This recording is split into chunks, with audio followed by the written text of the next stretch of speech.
From WisPolitics in Madison, you're listening to Capitol Chats. Hello, everybody, and welcome to a WisPolitics.com Capitol Chats episode brought to you by Spectrum. I'm Adam Kellenhofer, a reporter at WisPolitics.com, here with my colleague Kate Morton in the Madison office to talk about an interview she just finished up with U.S. Representative Brian Steil. He's a Republican of Janesville. And Kate, before we even get to the interview, there's some pretty important committee-related news with Steil, isn't there? Yes, Adam, that's right. Yesterday we found out that Rep. Steil is going to be chairing the House Committee on Administration. So he'll be joining his colleague Mike Gallagher as committee chair, and Mike Gallagher is chairing the Select Committee on China. But otherwise, Rep. Steil and I touched on a variety of topics, including immigration policy and the debt ceiling. Yeah, so to get started, maybe you could tell me a little bit about some of your legislative priorities going into this new session now that Republicans have that House majority. I think nothing's more important than bringing costs down. Inflation has been clobbering families across Wisconsin, across the country, really over the course of the last year or more. How do we do that? I think we need to do three key things. I think one, we need to address the reckless spending that's coming out of Washington. In particular, over the last 2 years, we saw time and again multi-trillion-dollar bills or trillion-dollar bills being passed by Congress, driving the inflation numbers higher. Two, we need to address the war on energy that we've seen. You got to remember, at the start of the Biden administration, he killed the Keystone Pipeline. We've seen movement from the Biden administration. He went and begged for oil in Saudi Arabia. He provided leases to Venezuela. I just think we should be unleashing American energy to bring costs down for families in Wisconsin and across the country. And again, that's not just when you fill up your car with gas. That also shows up at places like the grocery store, because we in Wisconsin know it's a diesel tractor that's in the farm fields and it's a diesel truck that's bringing those goods to the grocery store. And then the third key thing we need to do is really look at our workforce policies. In particular, how do we help people who still find themselves on the sidelines get back to work? I think we can do that by addressing a lot of our programs that aren't tied to work and making sure people have the skill sets they need. If we do those three key things, we can have a meaningful and impactful difference on inflation, bring those numbers down, and make things affordable for families once again. Okay, good to know. So just going into a little bit of last week, we saw the speaker election. We also saw Speaker McCarthy making some concessions to members of the Freedom Caucus and certain Republicans. I just wanted to ask, are any of those concessions areas of concern for you? Do you think any of them will be beneficial? What is your stance on that? As you look at what played out, I think what you really saw was a family conversation. And envision having 222 of your family members over for Thanksgiving dinner, and the first order of business is determining who's going to cut up the turkey. You're going to see that conversation. I think at the end of the day, I actually think you see the Republican conference incredibly aligned. It was a conversation really focused in on how we address the reckless spending. There's a lot of frustration about how the House has been run over the past 4 years under Speaker Nancy Pelosi. And so the rules of the road that we came to an agreement on really, I think, set us up for success to make sure that we're delivering for the American people, and in particular, addressing the spending here in Washington. And if we're successful on that, and I think we will be, you're going to see a positive impact on the inflation numbers, meaning things become more affordable for families in Wisconsin.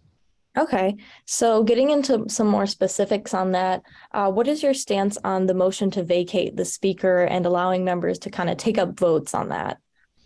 Really what we saw is that returning to the historical precedent where it sat before. So for years, that it was one member could make a motion to vacate the chair. It's a procedural process. And then the members would once again decide who the Speaker of the House would be.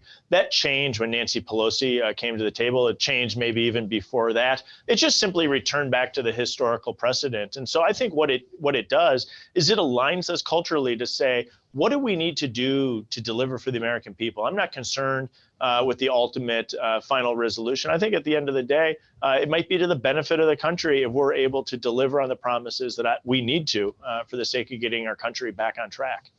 Okay, getting into some of the things you had mentioned earlier, you're on the Financial Services Committee, expecting to be that again.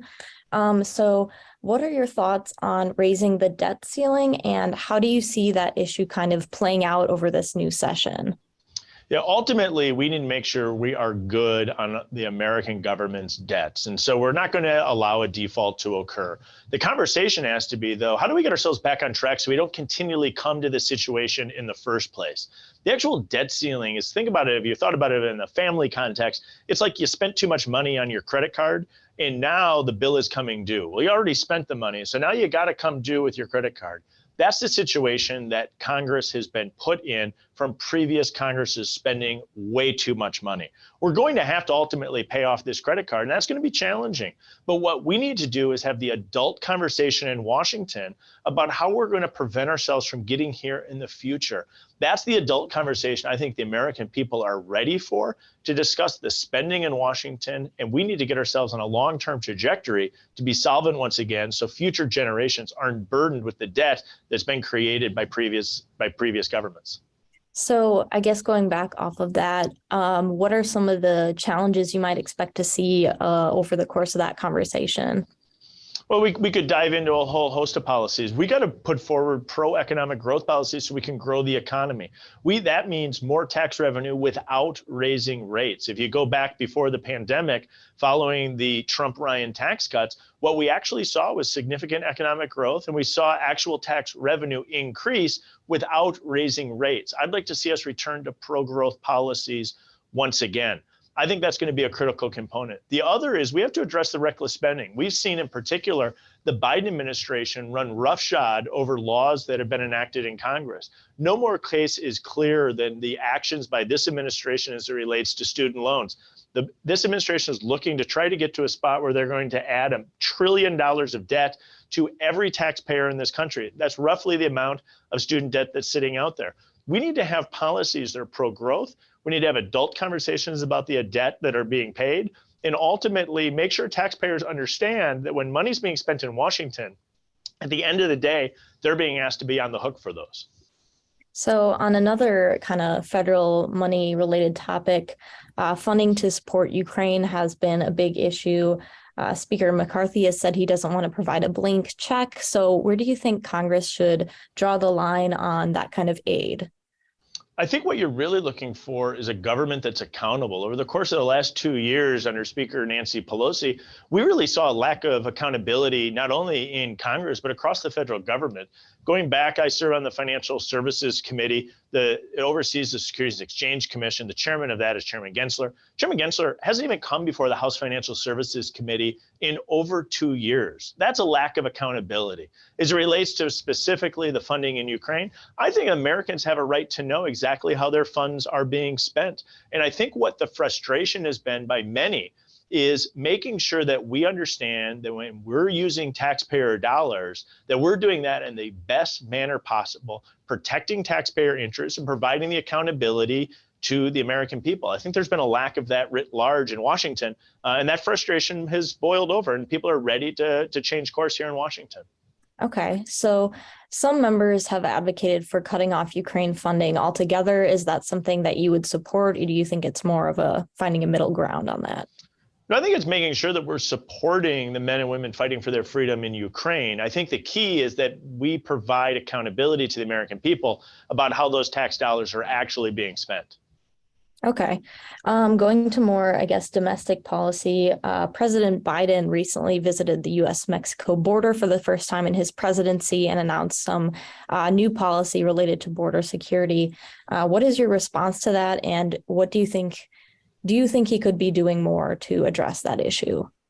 The border crisis has been a disaster under President Biden. Now, finally, Republicans come in to the House of Representatives. There's no shock, the timing, that President Biden realized he probably needs to get to at least visit the border for the first time. He should be going more often. This is one of the biggest crises that we're seeing play out in the United States of America right now. We need to get our border security in check. You can do that through three key things. One, you got to provide the funding to the men and women of Border Patrol. Right now, they're underfunded and their morale is low because they're being attacked by folks like President Biden. Two, you need to invest in technology. That's motion detectors, drones, equipment at legal ports of entry to make sure that we are leveraging the work of the men and women of Border Patrol. And three, you need to build a physical barrier, a wall, and especially in key sectors to enhance the work of the men and women of Border Patrol. If we do those three things, we can make a meaningful difference on the border security in the United States of America to the benefit of the country, not only for individuals that are being trafficked across through by Mexican cartels, but also to address the fentanyl crisis that is plaguing our country. We got to remember, fentanyl is the leading cause of death for individuals aged 18 to 45, killing hundreds of people in Wisconsin. We need to address it. We can do that through border security. Okay. Do you see a path to find compromise with Democrats, especially policy-wise with Democratic control in the Senate?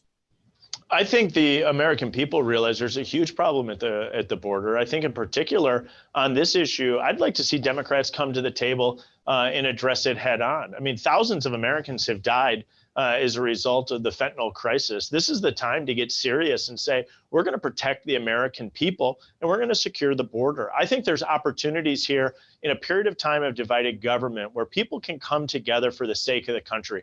Over the course of our history, we've seen some of the biggest deals struck during periods of time of divided government. It's one of the things I'm having conversations with my colleagues on a regular basis. What are the things we can actually get done over the course of the next 2 years to help people across our country? Okay. I guess to wrap up, is there anything else that you would like people to know about your priorities moving forward? Anything you want to add? I think you covered it well. We're going to have some really robust conversations about the spending that's playing out in Washington. We're going to have robust conversations on energy policy. We're going to have to address the rising crime that's been plaguing cities across our country. We see it in Milwaukee. We see it in other communities as well. And so people want to see Washington get to work. We got to cut through the dysfunction in Washington, get this city working again, and I'm committed to making sure we can do that here. Okay, well, thank you for joining me for this interview. I appreciate it. Thank you. Have a wonderful day. Yeah, you too. Thanks. All right, Kate, thank you so much for doing that interview with Representative Steil. If our listeners want to read more about important DC news with Wisconsin's congressional members, they can head over to our website at wispolitics.com, where they can sign up for a free weekly newsletter we call DC Wrap. That's where we do just a quick weekly roundup of the most important events in the nation's capital. But for now, I'm Adam Kelnhofer. I'm Kate Morton. Thanks for tuning in to WisPolitics Capital Chats, brought to you by Spectrum.